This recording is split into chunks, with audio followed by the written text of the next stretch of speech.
introducing Suhaila Alwali. She is a board member in Social Media Pioneers Council and project manager on telecoms sector. She's the first youth advisor on the UAE and ambassador of the UAE National Identity. She's a graduate from Canadian University of Dubai with a master's degree in business administration and bachelor's degree in information technology from HCT. She's holding a diploma in future parliamentarians empowerment from Cambridge Technical College in London. Suhaila is a media person and content creator on the social media. She participated within many forums and activities across countries that related to youth, like Philanthropy Summit, and at the Arab level, she participated in the UNESCO 2017 NGO Forum in Saudi Arabia and the United Nations Conference on Climate Change in Marrakech, Morocco. She represented the UAE in the official delegation for the Arab Youth Parliament Simulation Program under the Arab League in Jordan. Welcome to the stage, Suhaila Alwali. Maybe it's hard to introduce myself since I did a lot of things which is not related to each other. And this is a thing that make my life a little bit smart and a little bit maybe difficult for me to introduce myself. And even when I have any interview and they ask me, what title you want us to put? And it was difficult.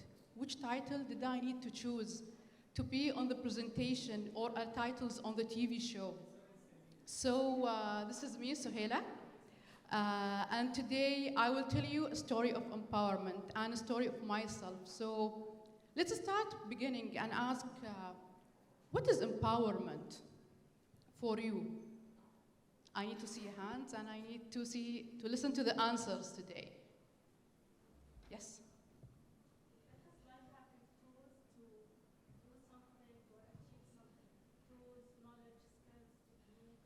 Yeah, which is correct. It's an authority.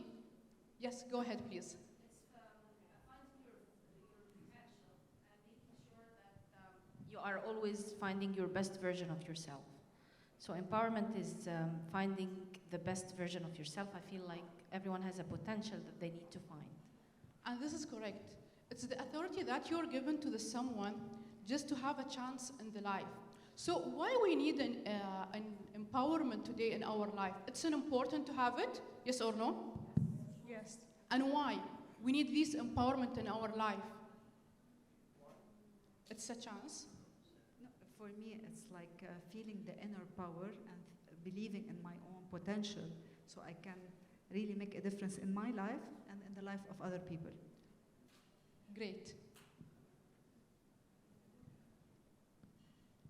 Well, we've never heard of men empowerment. We've always heard of women empowerment. It's because when women are considered less, or they're considered like they're not capable of doing what men are capable of doing. That's why we have to stand out and we have to use this word for people who think we are lesser, for empowerment. Because women are always considered that they are not capable or not capable enough to bring up change in the community or like that. And this is all correct. And from this answer, my story has been began from the school and from the college and from the university that I study on it. So the story that I'm that person who cannot sit in the chair for a second. I like moving, asking, go around, participate in all of the activities which has happened in the school and in the university itself. I start participating in whatever thing, even it's a silly thing, like we need someone to move the chairs from building to other class, and say, yeah, I'm the person who will go and do it. I'm the person who will stand on the stage and speak. I'm the person who will say the national anthem. And all of these things has been started like, Suhaila, khalas, please be quiet for a second. We need other people to participate in this. And I say, but no one raised their hand, yani. Khalas, let me just do it. And I can just do it. So after that, 2016, Sheikh Mohammed bin Rashid announced that the youth ministers will be appearing in UAE and we need all of the youth to participate in this. And I say, okay, it's a chance and it's a new door that every youth in UAE can participate in this.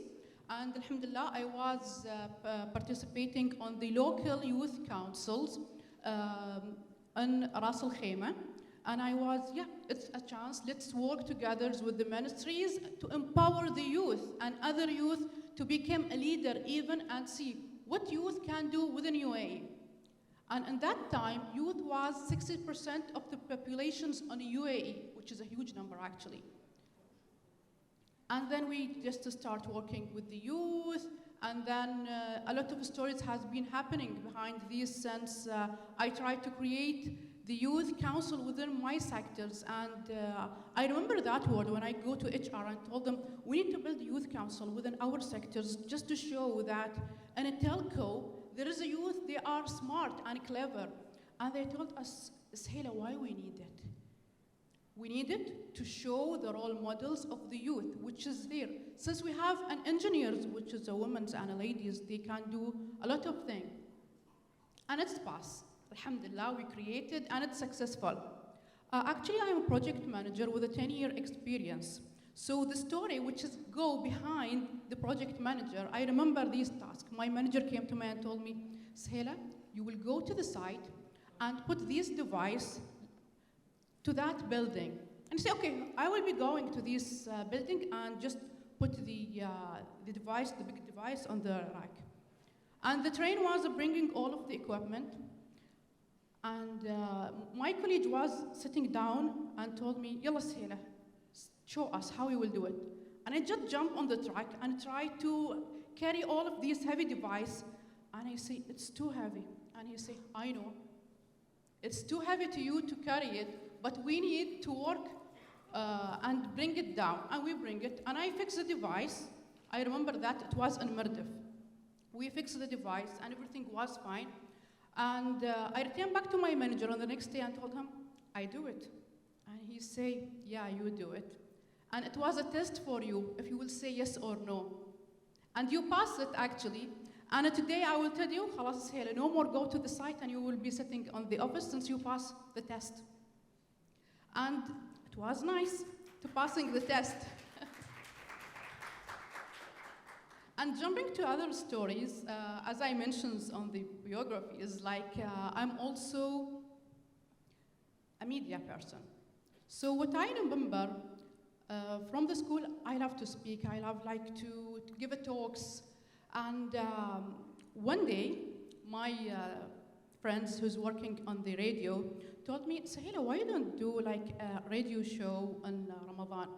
And I told her, Siham, I didn't go deep in the media, and I didn't even have a course in the media. And I say, you will be fine. Just do it. Go on a test. And I do the test, and I remember that I passed the test, and the manager of the radio told me, Suhaila, this is your voice on the radio. And I say, yes. Okay, khalas. The full Ramadan, you will be having a show on a radio talking about the mental health. And you will be introducing mental health doctors. So this will be your first radio show. And I did it. And which is nice, like this radio show has been having a lot of views. And they told me, Suhaila, can you just do other radio show for us? And I say, it was successful. They say, yes, of course, you did it amazing. And this is for your first time, mashallah. And I say, okay, I pass it. I will never say no to any chance in my life. Which is not written here, which is give me to the fourth story maybe of my life, that I took a first ad training. So I'm the first ad peoples, which is in the UAE, which has happened last week. Remind me for these things. Actually, maybe I took the training last years, but Tuesday, 6:20 p.m. I will not mention the road, I will not mention the Emirates, but I will say the exact day, exact time, which is 6:20 p.m. I was talking to my friend on the phone, and just sudden, an accident which has happened. And I saw ladies on this accident. So what I say to my friend, Alia, please close the line. I need to see the accident since there is ladies on it. close the line, just reverse my cars and stop. The police would just arrive and I say, Suhaila, the first ad people. And I say, go ahead. I just check them, ask for their names, make sure that they are fine. Actually, they was like having a broken hand and a leg on them, but alhamdulillah, they are fine right now. So after we took them to the hospital and checked like everything has been fine, we did an x-ray with the doctors, and I told the doctor whatever thing that I see and what is happening to them. And yesterday, the second lady has been done the operations, and I say, alhamdulillah, this first added training has been helped a lot of people. And I will encourage everyone today to take this training to save people's life. And I remember the word of the father of the one lady who was in an accident. She told me, Suhaila, I own you the life of my daughter. So it means a lot of me, actually, to save someone's life in an accident. And this is the first time, actually, I stop an accident and help someone. Since, alhamdulillah, God gave me a power on that day to save 2 ladies' life. And alhamdulillah, it was a great day for me when after seeing all of the happy faces of the fathers, mothers, sisters, saying to me, thank you, Suhaila, for saving the life of the people. So this is one of the story that I'm really proud of it. Saving other life is not an easy, but you can do it. And if you will ask, what is your next door that you will open? I will tell them I'm still waiting for a new door, since I'm that person who is seeking for more challenges, and the more thing that will happen in my life, it will be a great thing. Thank you very much.